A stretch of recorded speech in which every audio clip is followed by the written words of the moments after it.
বিসমিল্লাহির রহমানির রহিম। মঙ্গলকান্দি ভৌমিক উচ্চ বিদ্যালয় অনলাইন ক্লাসের পক্ষ থেকে সকলকে জানাই স্বাগতম। আজকে আমাদের আলোচনার বিষয় নবম এবং দশম শ্রেণীর হিসাব বিজ্ঞান বিষয় নিয়ে। হিসাব বিজ্ঞান বিষয়ের গত ক্লাসে আমরা খতিয়ান বিষয় নিয়ে আমরা আলোচনা করেছিলাম। সেই আলোচনাতে আমরা জেনেছি খতিয়ান কাকে বলে, খতিয়ান কয় রকমে করতে হয়, খতিয়ানের বৈশিষ্ট্য সম্পর্কে আমরা জেনেছি। আজকে আমরা সেই খতিয়ান অধ্যায়ের নবম এবং দশম শ্রেণীর একটি অঙ্কের সমাধান করার চেষ্টা করব। তোমরা হিসাব বিজ্ঞান বইয়ের মেন বইটা খুলে 3 নম্বর অঙ্কটা একটু ধরো। আমি 3 নম্বর অঙ্কটা তোমাদেরকে আজকে সমাধান করে দেওয়ার চেষ্টা করব, সৃজনশীল 3 নম্বর। তো সকলেই বই খাতা কলম নিয়ে টেবিলে বসো, আমরা অঙ্ক করা শুরু করি। মনোযোগ সহকারে সবাই ক্লাসটা খেয়াল করো।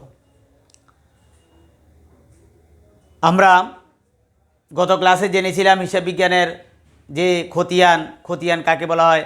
আমি আবার বলতেছি, যেই হিসাবের জাবেদা থেকে লেনদেনগুলোকে স্থায়ীভাবে ভিন্ন ভিন্ন রূপে লিপিবদ্ধ করা হয় সেগুলোকে খতিয়ান বলা হয়। তারপরে খতিয়ান আমরা দুইভাবে করতে পারি, একটা হলো টিচক পদ্ধতি আর একটা হলো চলমান পদ্ধতি। টিচক পদ্ধতিকে আমরা বলতে পারি, টিচক পদ্ধতি হলো সনাতন পদ্ধতি, আর চলমান পদ্ধতি হলো আধুনিক পদ্ধতি। আমরা এখন খতিয়ানের একটি অঙ্ক করব।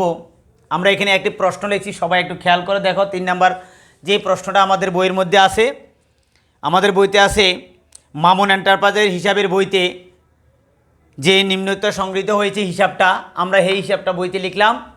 এটা আমাদের মেন বইতে আমাদের প্রশ্নটা আছে, তোমরা একটু দেখো। আমরা এই অধ্যায় থেকে আমাদের প্রথম সৃজনশীল প্রশ্ন করতে হবে মামুন এন্টারপ্রাইজের উপযুক্ত হিসাবের উদ্বৃত্ত নির্ণয় করা। আমরা এখান থেকে, এটা একটা কিন্তু খতিয়ান, এই খতিয়ানটা হলো টিচক পদ্ধতিতে মানে সনাতন পদ্ধতিতে খতিয়ান আমাদেরকে করে দিয়েছে। আমরা এটা হলো ক প্রশ্ন, এখান থেকে আমরা উদ্বৃত্ত বের করতে হবে।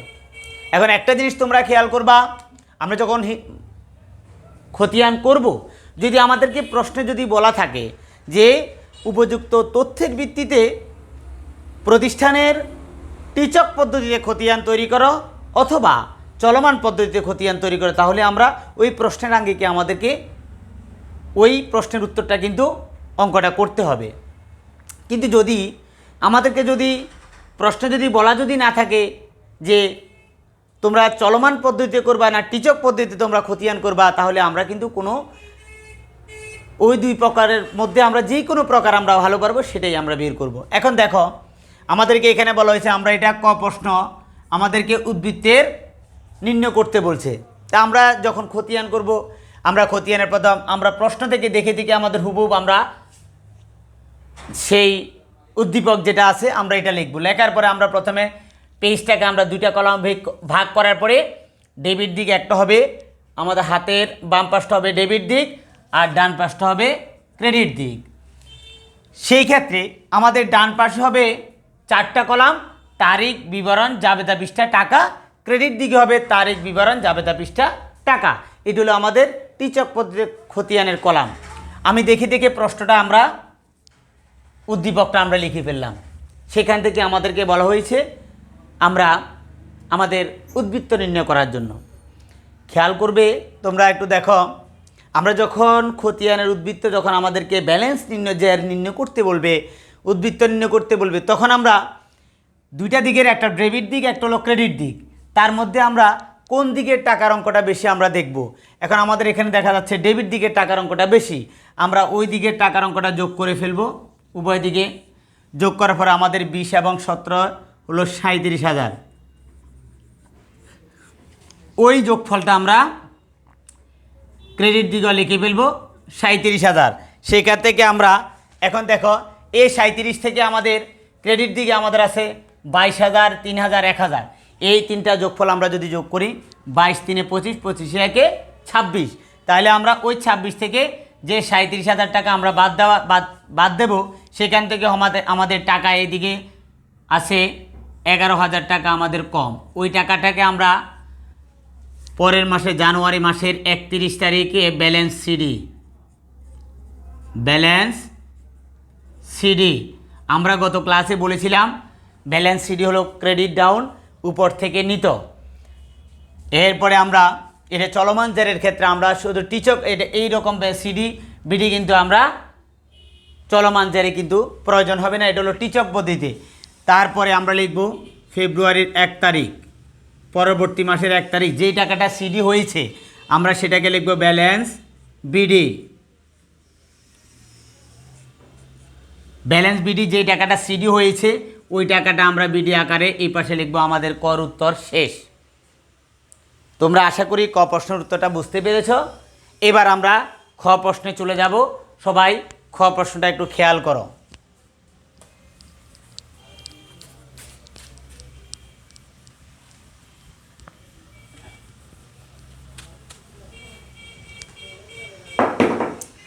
আমাদের খ প্রশ্নে আছে মামুন এন্টারপ্রাইজের 2017 সালে জানুয়ারি মাসে জাবেদা দাখিলা তৈরি করো। আমাদের যে উদ্দীপকের মধ্যে প্রশ্নটা ছিল সেখান থেকে আমরা জাবেদা দাখিলা করব। জাবেদা দাখিলা মানে আমরা সাধারণ জাবেদা তৈরি করব। আমরা যখন জাবেদার ক্লাস করিয়েছিলাম তখন বলেছি জাবেদার সাধারণত গড় কয়টা? 5টা। Very good. আমাদের জাবেদার কলম হলো 5টা। তারিখ, বিবরণ, খতিয়ান, পৃষ্ঠা, ডেবিট টাকা, ক্রেডিট টাকা। আমরা প্রথম উপরে হেডিংটা লিখি মামুন এন্টারপ্রাইজের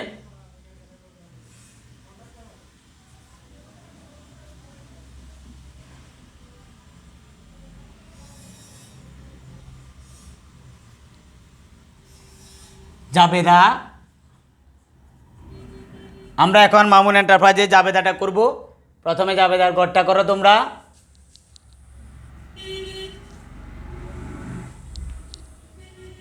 জাবেদার কলাম কয়টা বলছিলাম? 5টা। তারিখ, বিবরণ, ডেবিট টাকা, ক্রেডিট টাকা। কেমন? আমরা লিখি তারিখ, বিবরণ, খতিয়ান, পৃষ্ঠা,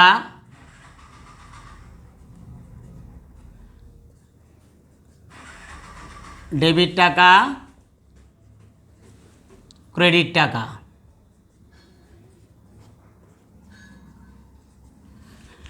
আমাদের এখন আমরা প্রথম প্রশ্ন, আমাদের প্রথম লেনদেন সাধারণত আমরা জাবেদার মধ্যে আমরা প্রথম লেনদেনটাকে কী লেনদেন বলে থাকি?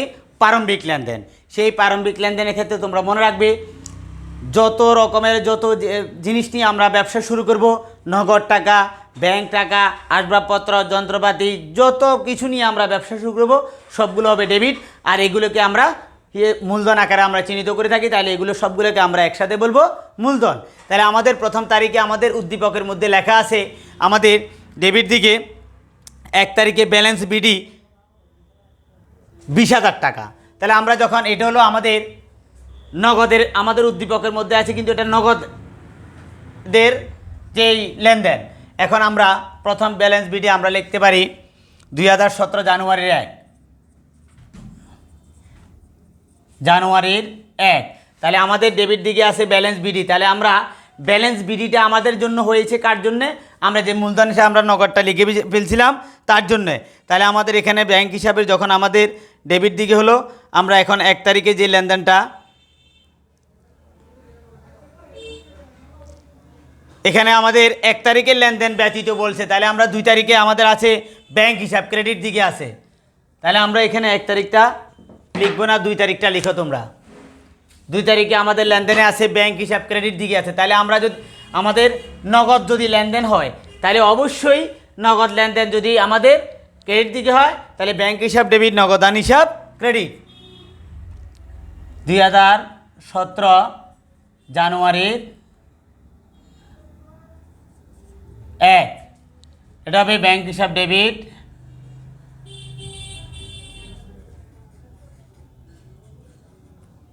নগদান হিসাব ক্রেডিট।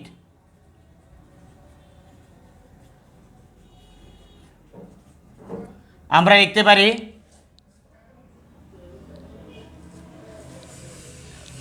আমাদের টাকা হলো 22,000 টাকা।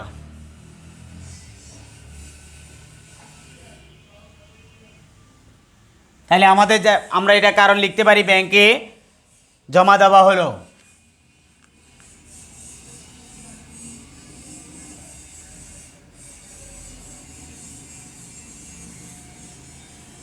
আমাদের 2 তারিখ শেষ।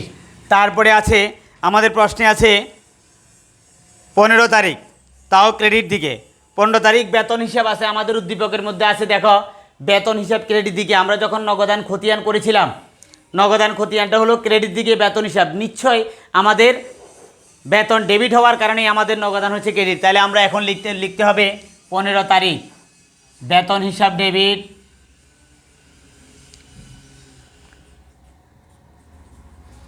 নগদান হিসাব ক্রেডিট।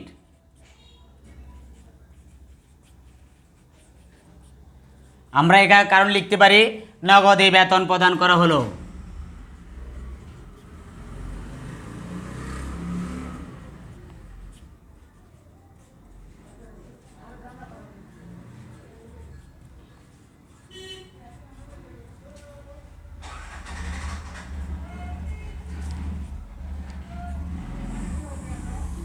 আমাদের টাকা হলো 3000 টাকা।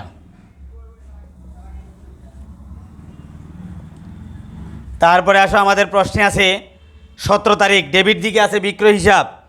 তাহলে আমরা ডেবিট দিকে যদি আমাদের বিক্রয় হিসাব হয়ে থাকে, তাহলে নিশ্চয় আমাদের নগদের লেনদেনের ক্ষেত্রে আমরা উদ্দীপকের মধ্যে আমরা নগদ ডেবিট হয়েছে বিদায় আমাদের বিক্রয় হিসাব আমরা লিখেছিলাম। এই জন্য আমাদের যাবে দেওয়া হবে নগদান হিসাব ডেবিট, বিক্রয় হিসাব ক্রেডিট। 17 তারিখ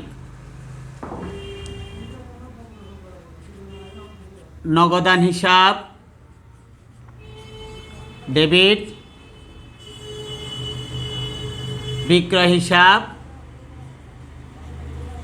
ক্রেডিট। টাকা হলো 17,000 টাকা।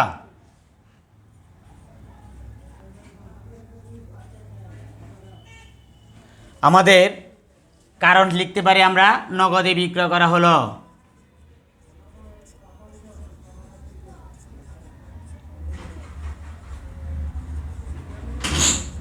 নগদে বিক্রয় করা হলো। তারপরে আমাদের প্রশ্নে আছে 20 তারিখ আমাদের উদ্দীপকের মধ্যে রয়েছে উত্তোলন হিসাব ক্রেডিট দিকে। আমরা আমাদের উদ্দীপকে আমরা যে উদ্দীপকটা সেটা হলো নগদান হিসাবের উদ্দীপক। তো নগদান হিসাবের উদ্দীপকে যদি আমাদের উত্তোলন যদি ক্রেডিট দিকে হয়, তাহলে নিশ্চয়ই আমাদের নগদান হিসাব এর ক্ষেত্রে আমরা নগদটা ক্রেডিট, উত্তোলন হবে ডেবিট। তাহলে আমরা এখন হবে 20 তারিখ উত্তোলন হিসাব ডেবিট না নগদান হিসাব ক্রেডিট।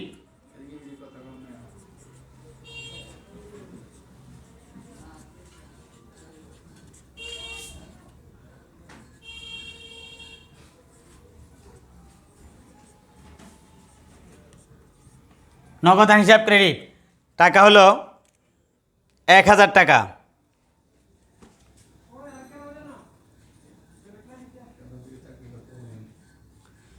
তাহলে আমরা কারণ লিখতে পারি মালিক কর্তৃক উত্তোলন।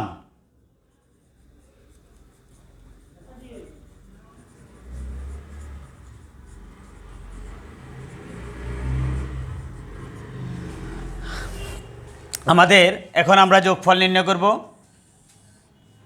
22 দিনে 25,000, 25,000 25 একে 26, 26,000 36, 37, 38, 69, 41, 43,000। আমাদের যোগফল হলো 43,000।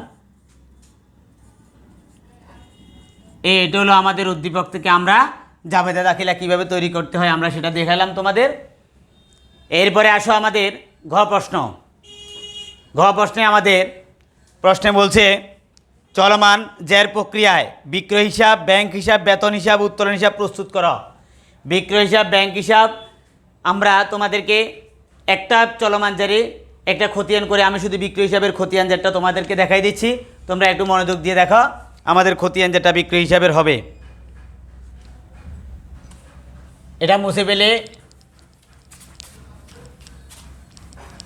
আমি শুধু তোমাদের বাড়ির কাজ দেবো, বাকিগুলো আমি তোমাদের একটা চলমান প্রক্রিয়ায় আমরা একটা খতিয়ান করার চেষ্টা করব। এখন আমাদের প্রতিষ্ঠানেরকে প্রথমে আমরা চলমান যার যখন খতিয়ান করব তখন আমরা প্রতিষ্ঠানের নাম লিখব মামুন এন্টারপ্রাইজ।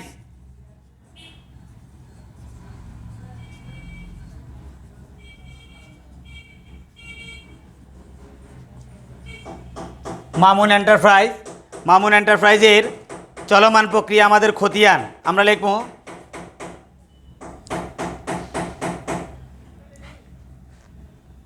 বিক্রয় হিসাব।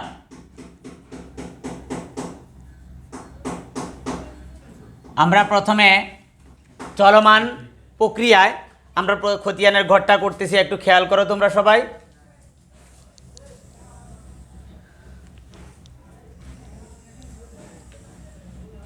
আমরা যখন খতিয়ানের চলমান প্রক্রিয়া যখন ঘর করব তখন আমরা প্রথমে জেডটাকে আমরা দুইটা ভাগে ভাগ করে ফেলব, তারপর হবে তারিখ বিবরণ, আমরা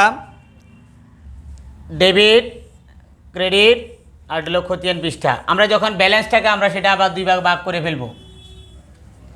এই ক্ষেত্রে প্রথমে হবে পৃষ্ঠা নং,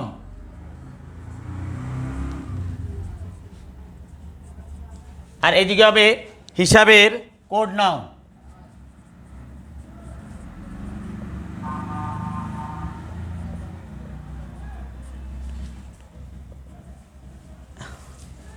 তারিখ বিবরণ,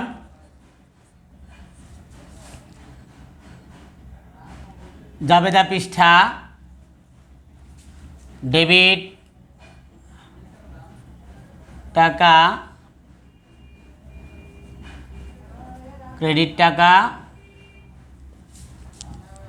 জের, ডেবিট টাকা, ক্রেডিট টাকা। আর তোমরা একটা জিনিস খেয়াল করো, আমরা যখন বিক্রয় হিসাবের চলমান জের প্রক্রিয়া আমরা যখন খতিয়ান করব তখন আমাদের কলাম হবে এভাবে। এখন আমরা কোন নামে খতিয়ান করতেছি, আমরা বিক্রয় হিসাবের নামে আমরা খতিয়ান করতেছি। আমাদের উদ্দীপকের মধ্যেও রয়েছে, এবং আমরা খ প্রশ্নতে আমরা যখন জাবেদা দাখিলা করেছিলাম তখন আমাদের সেখানে বিক্রয় হিসাব কত কত তারিখে আমাদের লেনদেন রয়েছে। তোমরা একটু খেয়াল করে দেখো, বিক্রয় হিসাবে আমাদের লেনদেন রয়েছে 17 তারিখে, শুধু একটা লেনদেন রয়েছে আমাদের 17 তারিখে। ডেবিট দিকে আছে বিক্রয় হিসাব, বিক্রয় হিসাব আমাদের ডেবিট দিকে একটা লেনদেন রয়েছে, এখন সেই টাকাটা হলো 17,000 টাকা। এখন আমরা ডেবিট দিকে যদি আমাদের উদ্দীপকে যদি 17,000 টাকা বিক্রয় হিসাব যদি থেকে থাকে তাহলে সেক্ষেত্রে আমাদের জাবেদা দাখিলা কী হবে, আমাদের হলো নগদান হিসাব ডেবিট বিক্রয় হিসাব ক্রেডিট আমরা লিখছিলাম। নগদান হিসাব ডেবিট বিক্রয় হিসাব ক্রেডিট লিখছিলাম আমরা। এখন আমরা একটা জিনিস তোমরা খেয়াল করো, আমাদের খতিয়ানের নামটা হলো বিক্রয় হিসাব। আমরা যখন বিক্রয় হিসাবটা আমরা যখন লিখছি, এই বিক্রয়টা হিসাবটা হয়েছে কার জন্য, নগদানের জন্য। বিক্রয়টা ক্রেডিট কলামে রয়েছে, তাহলে সেক্ষেত্রে হবে আমাদের এটা 17 তারিখ 2017 জানুয়ারির 17 তারিখ এই বিক্রয় হিসাবের খতিয়ানটা আমরা করতেছি নগদান হিসাব। কারণ যার নামে যখন আমরা খতিয়ান হবে তখন তার নাম লিখা হবে না, ডেবিট হলে ক্রেডিট কার জন্য সেটা হবে। নগদান হিসাব টাকা হলো 17,000 টাকা। তাহলে আমরা খতিয়ান করতেছি বিক্রয় হিসাবে, বিক্রয় হিসাবটা যদি ক্রেডিট দিকে থেকে থাকে তাহলে আমরা ক্রেডিট কলামে টাকাটা লিখব 17,000 টাকা। তাহলে এই দিকে ডেবিট কলামে টাকা যদি হতো আমরা জেরেরও ডেবিট কলামে টাকাটা লিখতাম, ক্রেডিট কলামে হলে আমরা জেরেরও ক্রেডিট কলামে টাকাটা লিখব। এখন আর কোনো বিক্রয় হিসাবের লেনদেন না থাকে আমাদের, এটাই আমাদের বিক্রয় হিসাবের খতিয়ান যার এভাবেই শেষ চলমান প্রক্রিয়া। তাহলে একটা জিনিস এভাবে আমি তোমাদেরকে বাড়ির কাজ দিয়ে দিচ্ছি, দুটো বাড়ির কাজ। একটা হলো ব্যাংক হিসাব, বেতন হিসাব এবং উত্তোলন হিসাব। তোমাদের বাড়ির কাজ ব্যাংক হিসাব, বেতন হিসাব, উত্তোলন হিসাব, এই তিনটা তোমরা বাড়িতে চলমান প্রক্রিয়ায় করবা। এক হলো ব্যাংক হিসাবের,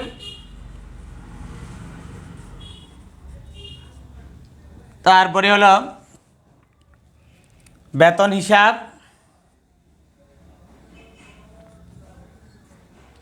এটা হলো উত্তোলন হিসাব। এই তিনটা তোমাদের চলমান প্রক্রিয়া বাড়ির কাজ রয়েছে। আমি আবার একটু তোমাদেরকে বুঝাই দিচ্ছি, সেটা হলো আমরা যখন খতিয়ান করব ওই খতিয়ানে যার নামের খতিয়ানটা করব ওই নামের খতিয়ানটা যখন আমরা এইভাবে জাবেদা করব। জাবেদা করার পরে যদি আমরা নগদান, যেমন তোমাদেরকে একটা জিনিস খেয়াল করে, এখন যদি আমাদের নগদান হিসাবে যদি খতিয়ান করতে বলতো তাহলে আমরা যখন নগদান হিসাবে টাকাটা 17,000 টাকা আর এখানে 17,000 টাকা আমরা লিখতাম। যদি আমাদেরকে নগদান হিসেবে যদি খতিয়ান লিখতে বলতো তাহলে আমরা লিখতাম এখানে 17 তারিখ বিক্রয় হিসাব, তাহলে নগদটা যদি ডেবিট দিকে থেকে থাকে এখানেও টাকাটা লিখতাম আমরা ডেবিট দিকে, আর জেরেরও ডেবিট দিকে লিখতাম। পরবর্তীতে যদি নগদানের আরও একাধিক লেনদেন থাকতো তখন যদি ডেবিটে হবে যোগ, ডেবিটে ক্রেডিট হবে বিয়োগ, তাহলে আমরা পরবর্তী লেনদেনে যেগুলো টাকার অঙ্ক যদি ডেবিট দিকে হতো আমরা ডেবিট দিকে আমরা যোগ করে ফেলতাম, আর ক্রেডিট দিকে হলে আমরা বিয়োগ করে ফেলতাম। এভাবে আমাদের জেরের ঘরে ঠিক প্রথম লেনদেনটা ডেবিট কলামে হলে সবগুলো লেনদেন আমরা জেরের ডেবিট কলাম থেকে যোগ বিয়োগ করে বের করতে হবে। তো ঠিক আছে, আল্লাহ হাফেজ। যতটুকু অঙ্ক করেছিলাম তোমরা ততটুকু মোটামুটি বুঝতে পেরেছো আশা করি, বাকিটা আমরা পরবর্তী ক্লাসে করব। তো সকলের সুস্বাস্থ্য দীর্ঘায়ু কামনা করি, এখানে বিদায় নিচ্ছি, আল্লাহ হাফেজ।